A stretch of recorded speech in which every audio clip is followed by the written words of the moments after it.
The Credit Show podcast with Harry Jacobs starts now. Regarding protecting your credit, this is a topic where I'll get a lot of calls regarding the credit freeze or the extended fraud alert.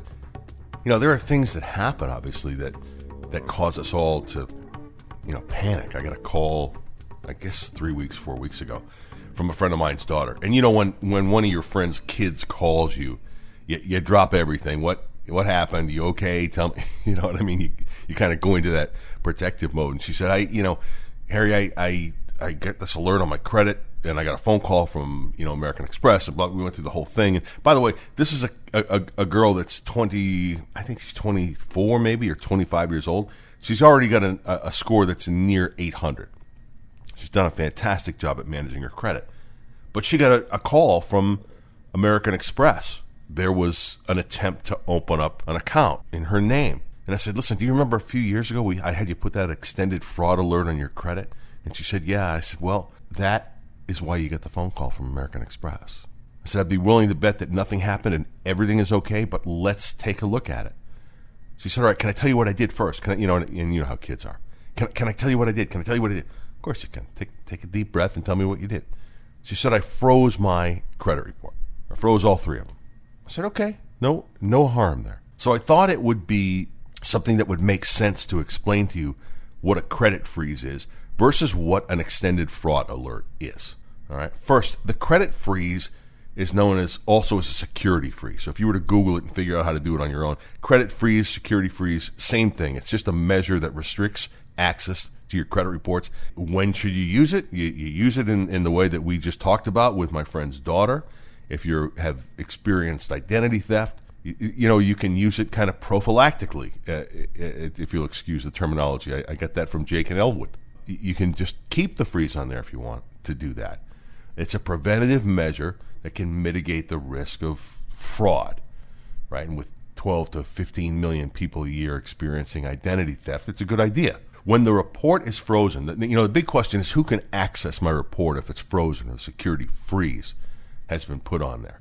And it's frozen from most potential creditors, like a lender or, a credit card company. They won't be able to access it. If you go try to buy a car and you've got the security freeze, then they won't be able to get in there and approve you. You'll have to lift that. Now, there are exceptions to that rule. Existing creditors can get into your credit and see it. Government agencies can see it. And certain businesses with whom you have an existing relationship may still have access to your report. And the way that you freeze it is very easy. You can do it through the apps, Experian and Equifax. I'm not sure about TransUnion. I believe TransUnion as well. I don't use theirs. But I know I see it on my Experian and Equifax app. TransUnion, there's an option to do it, right from their home page. You don't have to pay for this. It's absolutely free if you need it. And you can get those free accounts from Equifax, Experian, and TransUnion, and just right through their home pages and do it.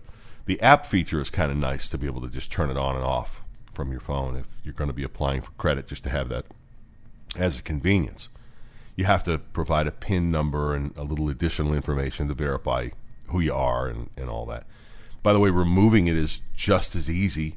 You do it online very easily. You don't have to wait days and days or weeks, or you don't have to write to them and do any of that. So that's one way. The other thing I want to tell you about, and I alluded to this at the beginning of the segment, I don't want to go too long, but when the Equifax data breach happened in 2018, I advised everyone that I could to go and get an extended fraud alert on your credit.